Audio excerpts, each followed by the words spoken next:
All right, so I'm here with Van Boys. You might have seen him in one of my vlogs before. We accidentally found each other here in Sikihor. So we thought, why not do a video talking kind of about our experiences living in the States and somewhere here like Philippines or Southeast Asia, and like kind of how we got here and why we choose to be here and just some stuff like that. So yeah, let's go. Enjoy it. So. All the way from America. We grew up in America, went to school in America. Did you have a job in America? Yeah, same. many jobs. Same. Even though how old were you when you left? To come here? Like your traveling journey, 19. I started living in a van at 19 years old. You spent 3 years. So what age did you leave the U.S.? After those 3 years, I think like 22, 23. Okay. Yeah, for me, I was same. I'm from Michigan. I grew up there for 18 years, and in the Midwest, people are just so close-minded, very, very different than like some other parts of, the States. I just never felt like I fit in, never. I knew that I was like not meant to be there, and I wasn't gonna grow there, and I had a deeper purpose than to stay there. So that led me to Miami, where I lived there. Everyone was from like Latin America, so I saw that culture, like different, like a culture shock, but in a really good way. I was like, wow, like these people are beautiful, like their culture, their value, their traditions, and led me to end up accidentally coming here in the Philippines. And God, I didn't know I would stay here for 2.5 years and to be continued. You know what I mean? What the biggest difference between California and the rest of the United States would be, it does have this beach vibe. It does have like it does have stoner hippie, but California has more than that. That's what I went there for. But it has like bougie, like, man, I've never been to Miami. Because it's so California, I've only spent like a couple months there, and it was very recently, so I can't give like too much. But what I've noticed and seen is like it's really big, and it kind of has something for everybody. Like you can go to this town, it's a little more suburbs, normal life. You can go here, it's like the beach, and and it's a lot of diversity, so you are not surprised when you hear somebody speaking Spanish, you hear somebody speaking, you know what I mean, versus like where I'm from, everybody really, what I grew up around was white, right? And if you weren't, they really did look at you as different. And it wasn't necessarily everybody was racist, but again, you were viewed differently,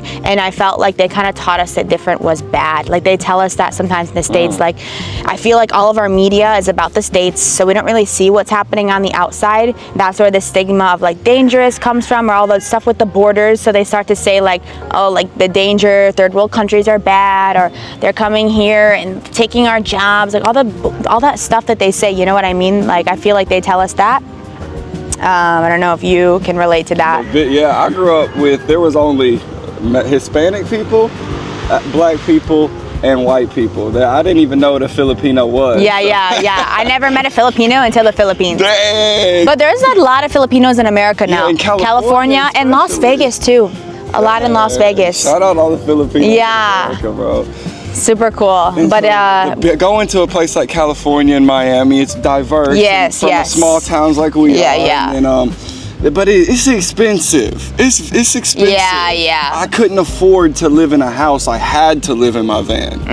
There's no way I could. Okay. The thing is, like for me, Miami was expensive, but I would find my ways. Like I always had to find a roommate, so we're splitting. Because like a one-person apartment would be like sometimes like $3,000, right? Maybe two, but then if you have a roommate, it's just like $200 more, and then you split the cost. So it's like no brainer, whatever. But then I was also like I'm always been a hustler. Like I enjoy working hard. So, and also usually places where it's more expensive, the minimum wage and the money tends to be higher too. So if it kind of evens out. Like that's what people in Michigan always say when they're like, they see what I'm doing now, or even when I was in California, like I could never permanently live in Michigan again, ever.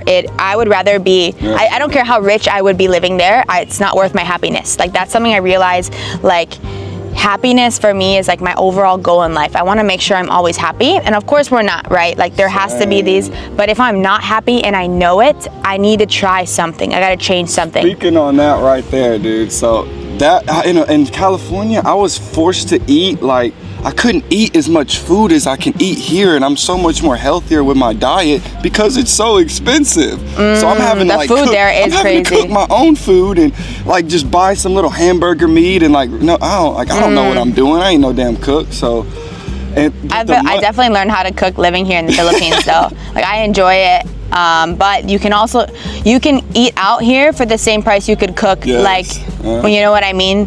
For sure. Buy it, and the Filipinos love to cook. It's like, right. So you just feed them, right? And they'll cook for exactly. you. Or like what they call here. I never heard this term before. And have you ever heard the term food trip?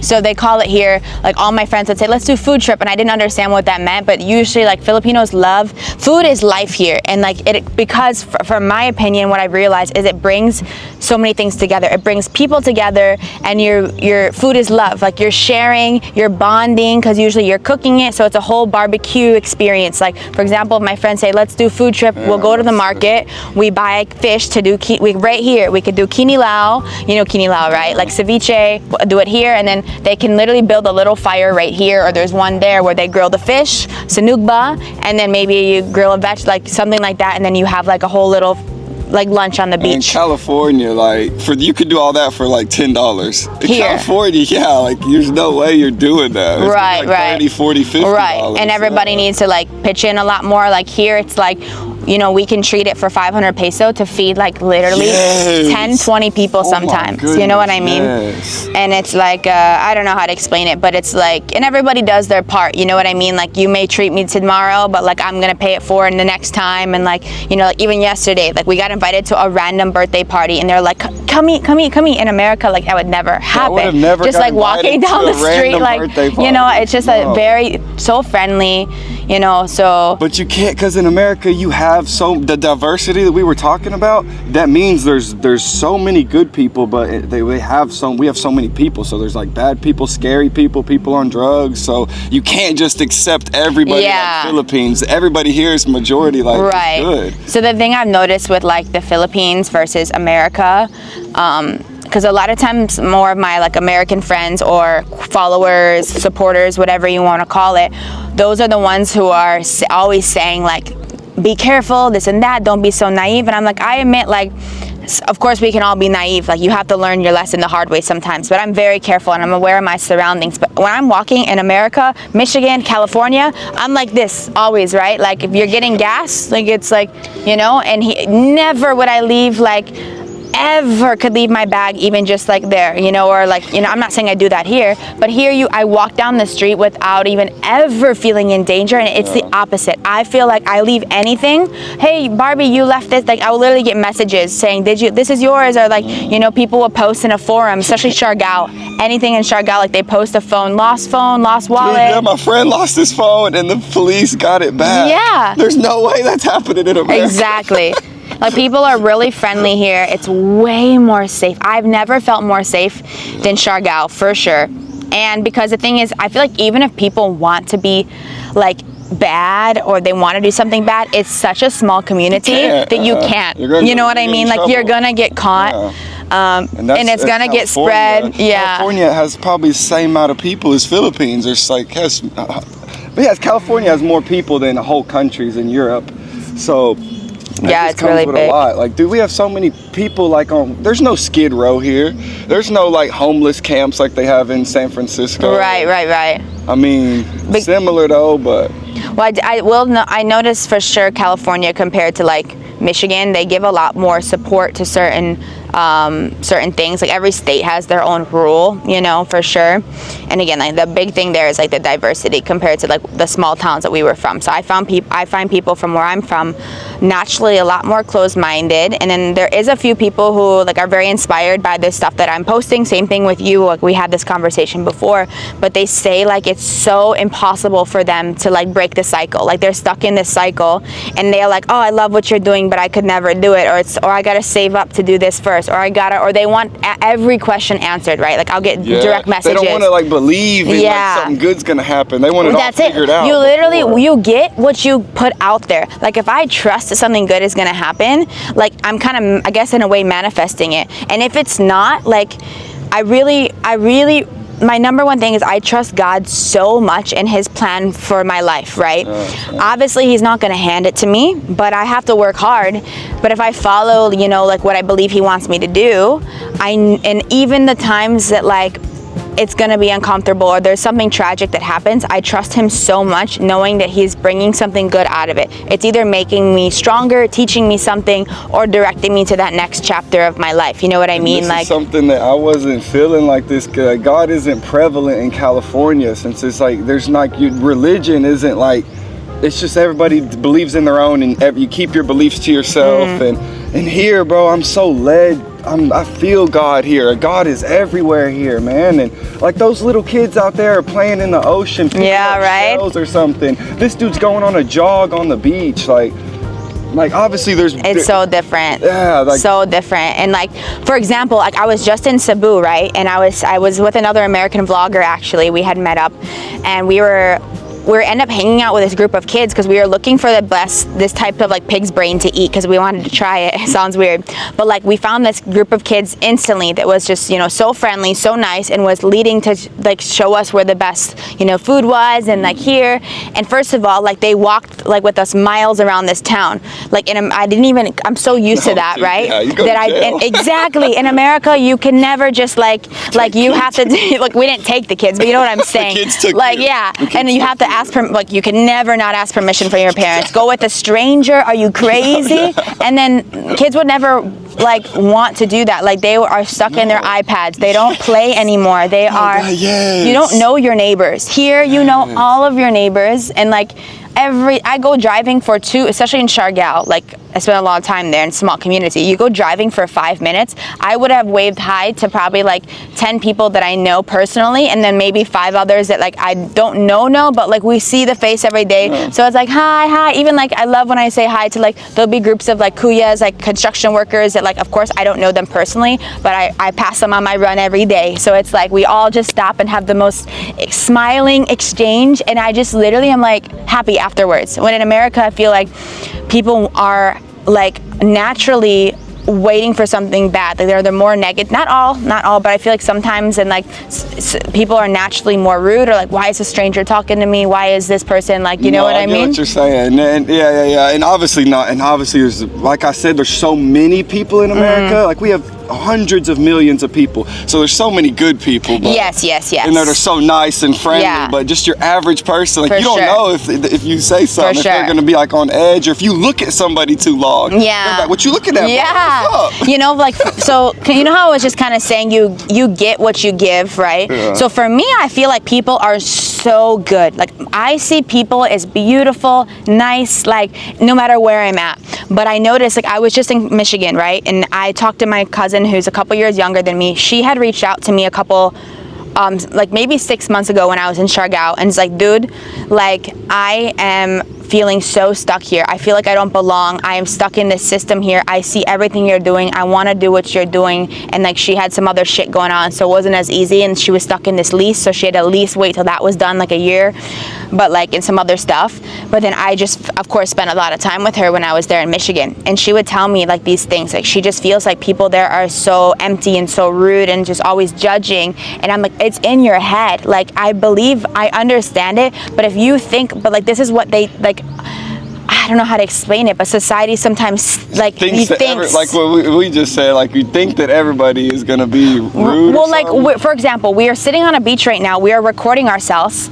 I can see like many people around, but we don't care. They're not watching us like we're weird. But if you think in your head like you're insecure, like, oh my God, they're watching us, like, you know, you have to stop caring what people think about you. I told her that, and I'm like, just be you. If you're afraid that people won't understand, like she is so emotionally, spiritually intelligent, and I'm like, you will find that those people who resonate with you. And if you don't, okay, like thank you, next. Like that person was not meant to like be close to you. You know what I mean? Here's a huge thing. I almost ended my life. A lot of people don't know this. I was really bad before I left and lived in my van and started traveling, and I learned, somebody I guess told me, you get what you're looking, whatever you're trying to search for, you will find. And at that time, I was only focused on the negative in the world, and I was like, why do I want to live on this earth anymore if all these people are bad, all these like kids are getting trafficked, like so much stuff that I was like focused on at this. It was weird. Like Instagram, it was just like a long time ago, so there was no like filters. I was seeing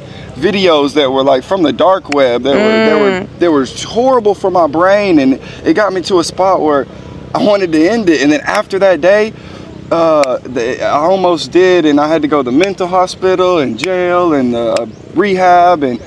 But that very first night I woke up, I was just crying tears of joy, like, God, it's so good. You had like an epiphany. Yeah, and ever since then, I've been looking for positive. Yes. I see the positive, I see the good, I see the good and positive Exactly. in myself. You have this, you can literally, it's so cliche to say the whole glass full, half empty, but it's so true. If you choose to see the optimism, or what I say like the divine, like you choose to see godly things in everything, you choose to see optimism in everything, like it's all gonna make sense and have its purpose. You know, like if I see you, and let's say I do something and then I see you like laughing, like I will assume that you are like laughing about me in a good way, and maybe you're not, but I don't care. Like versus other people like, oh my God, like they're talking about me, or well, they might not even, they could literally just not even see you, you know. So like even if they were, who cares? Like that's kind of a silly example, but like even, you know what I mean? And people, it's like stuff like that. So like, let's reel this back in though. I know, maybe we should kind of change the itinerary of what, because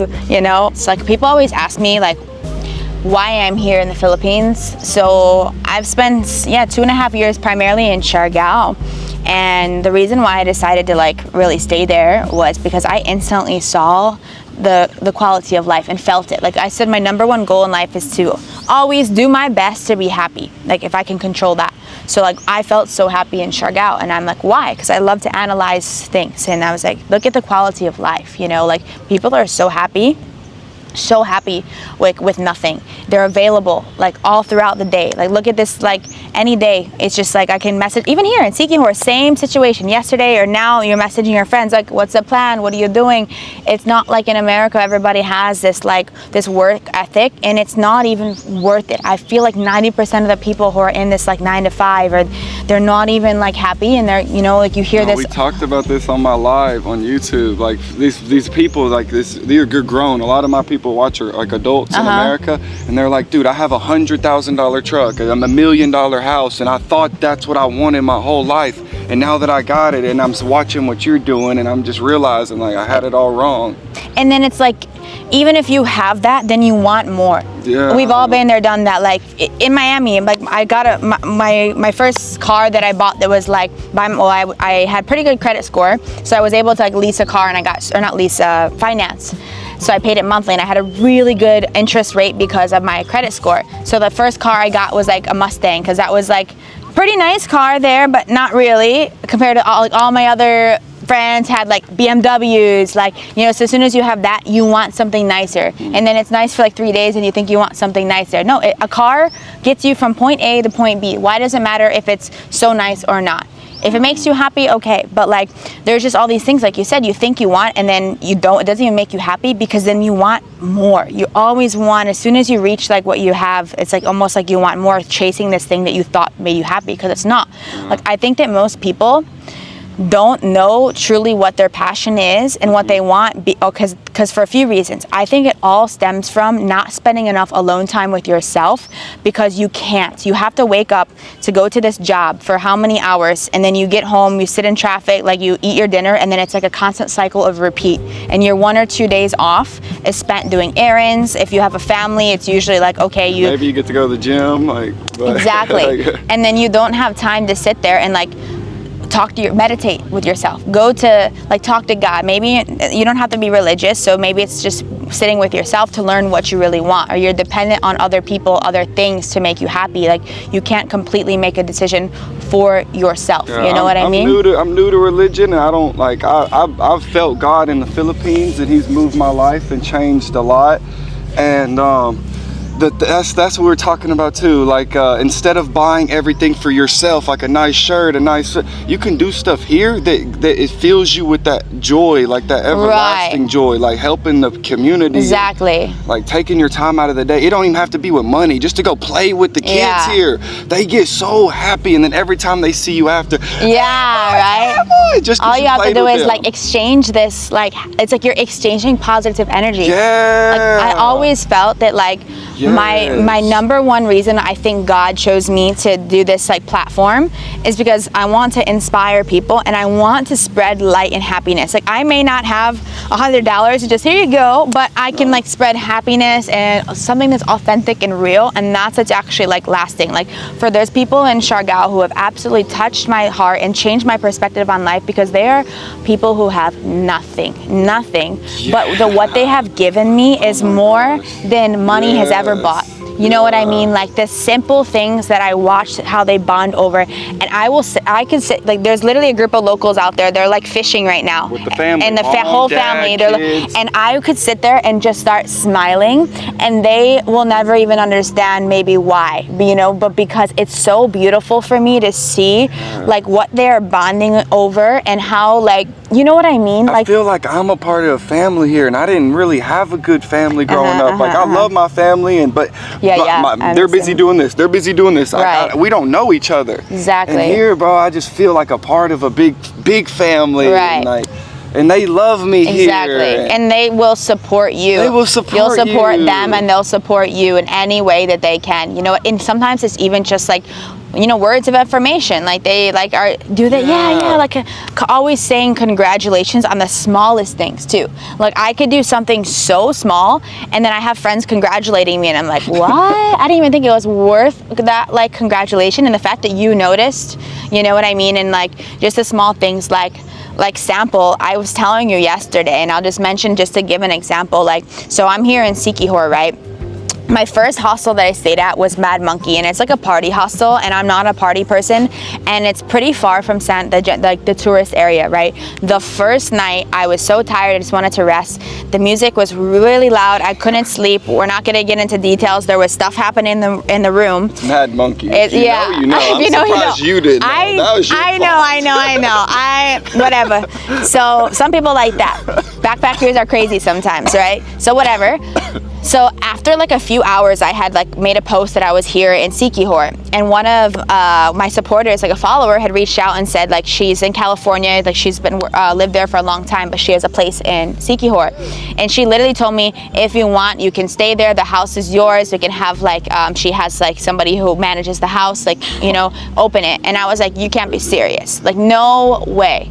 I'm like, no, I don't know, I could not ask for that, but like that would be so amazing. I just really feel like there is a reason we were connecting, because I was really having a crazy time there in Mad Monkey, and like, you know, I'm here, I don't know, I can't explain it. A random person you've never met. Never like just physically gives met. You their house. It's crazy. And we started messaging so much and like calling, and she was just like the sweetest person. And she's like, no, you need like I can't explain it. Just felt so safe and so comfortable, and like we connected, and then guess what? Like she was even trying to feed me, like, because the lady at the Helen that she was having like run the house would like, she's like, oh, I'll have Helen like show you next door to this restaurant. And I thought she meant she was just gonna like show me. So I go to like pay, and they're like, no, like we're gonna pay. I'm like, stop it. And every day messaging me, like waking up, did you eat I bought you breakfast. I'm like, stop it. Like you can't, like insane. It's just like the thought. Insane. It's just like the thought. And then it gets even better. Like, so it was really far drive, like 45 minutes from San Juan. So I was really glad I got to experience that, stay there. I really enjoyed it there, but there were some things I wanted to be here. So I had another one of my followers, we met here in Palatone Beach, and they asked me if I was like done a couple things here in Sikihor, and I mentioned this one thing that I haven't had it done yet, and it was somewhere that like I didn't know how to get there, and they didn't know how to get there. So he was like, I'll drive you, I'll call on my like other friends to join us and show us where it's at. So it was like us two and a good friend Beryl, who you met yesterday, and we've been hanging out now, but a complete stranger. And when she found out I was in Lassie, staying very far, she offered within 5 minutes of meeting me to stay at her extra bedroom in her house. And mind you, I didn't realize it. She didn't tell me, but we get to her house. It's like it's up in the mountain. It's like a little secret hideaway, but it's like there's one room upstairs and there's another bed, but it's not a room. It's just like a bed in the open, like like covered, but like outside. And I'm like, oh, so are we gonna share the room upstairs? Like, what's happening? She's like, no, I'm gonna give you my room. I'll sleep down here. I said, what? I'm like, are you like, you know what I mean? No. And this is just insane. Like,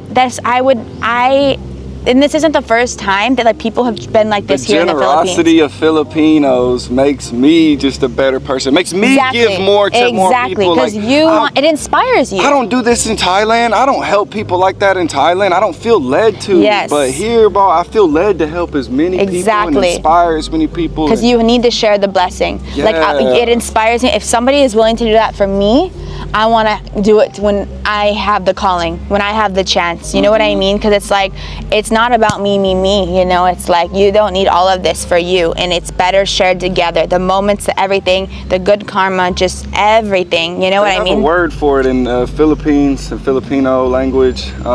I know what there's a few. There's like, and y'all know watching, y'all can say it in the comments. It's like, well, there's like everybody is one. Yeah. I watched this video, and it's like when you ride on that Jeep with all the people in the back, you pay the person next to you. Like, you don't pay the driver, and the money gets passed down. You know nobody's gonna steal your money. Right? Like, you know, it's like everybody's connected. And there's, have you ever heard utang? Do you know what that means? So like, literally, utang means like, I'm gonna pay you back. Meaning, I could go to the sari store or Carinderia, and I don't have money then because I forgot my wallet. It's happened many times. And I said, okay, like balik ogma, I'm gonna come back tomorrow. And then, okay, and I come back and pay my 100 pesos tomorrow, and they know and they trust that you're gonna come back.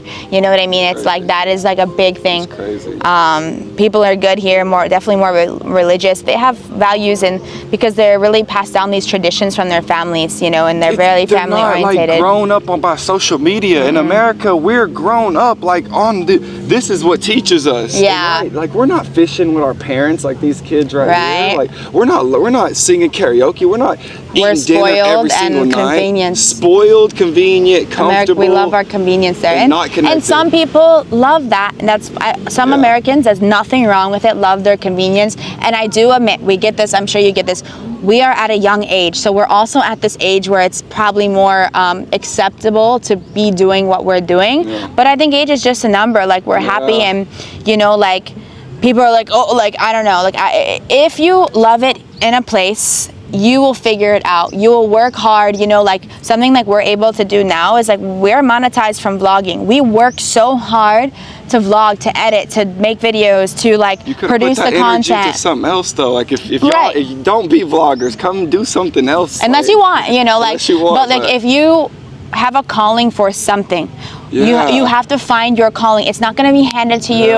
I don't believe it's just going to be on a 9 to 5. Like, you have to believe that you have this higher purpose, and then continue to do things until you find that purpose. Like, you need to have hobbies. And the thing is, the number one thing that I think we can like end, what maybe we should end here, is that like, we constantly are growing and changing. Who I was 2 years ago is so not who I am now.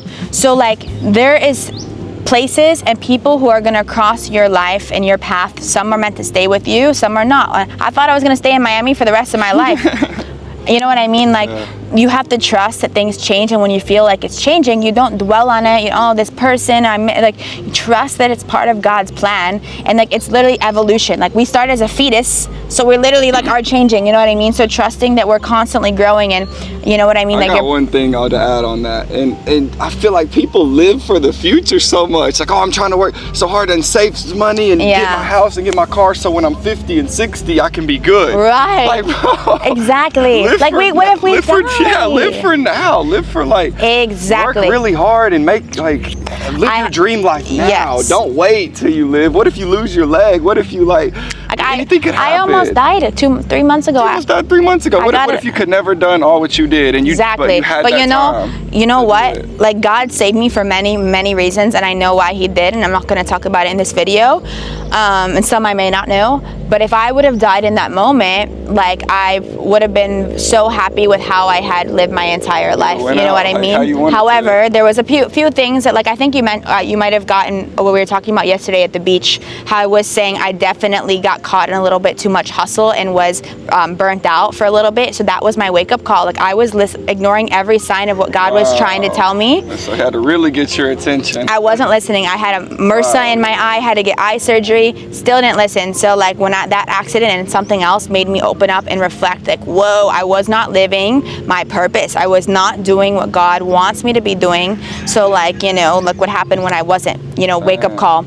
But yeah, we could die tomorrow. And of course, I call it balance, right? We can't just be like, fuck it, let's spend all our money right now. And like, we do have to think about the future, but not only living for the future. I've definitely learned from, like, especially here, Filipinos, like to try to be as happy as you can today, right now. Like my friends are literally what you have, not no matter wanting what. more, Yes. not like where, oh, I need this, I need to like be happy with what you got now. I'm somebody who I need goals. I need to strive for something, but it's not usually like a monetary, like I want this house. Like, you know, like we have goals, but I'm open to change, and I make sure this is key, that you are enjoying the journey. A lot of times you are just pushing through and you're not enjoying. It's like a discipline thing, but there has to be a balance. Like if you're pushing through for like work, because I've been there, done that, where consecutive, like, oh, I'm so tired, but I gotta do it. I'll accept this other shift. I'm gonna work a double.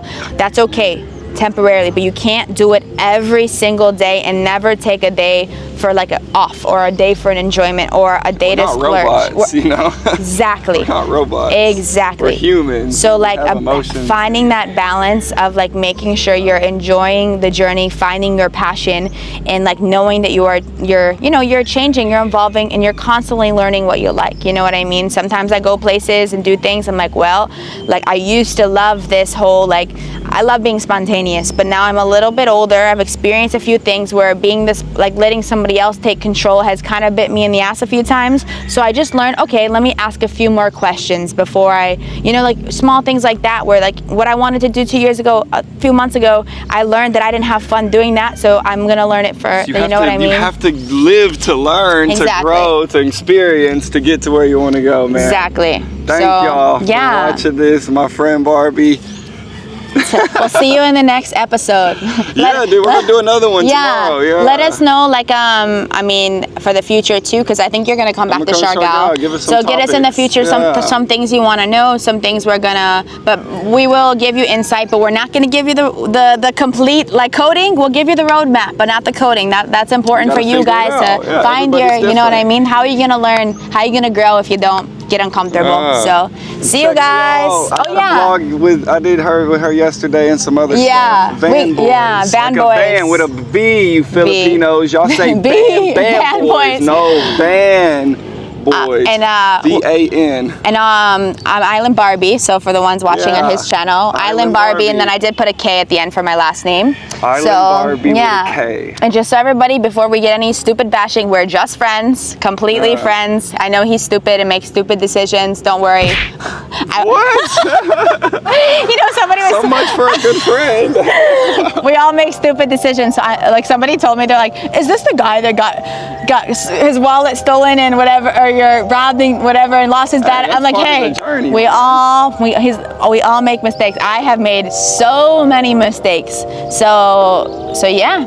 But that's how you learn. But we're watching out for each other. Don't worry. Yeah, thank y'all so much for supporting us, man. It means the world. And we couldn't live this life and share with y'all if y'all didn't. So your support really means the world. And comment and subscribe, my friends. Yeah. God bless you. Woo! And look at this. Look at this. They're all, see, like they're fishing and they're just enjoying, like probably looking for, sometimes it's like the crabs or the snails. Oh my gosh. Some food. I don't even know how to call it, but that's, wow, beautiful. I'm just enjoying. Simple.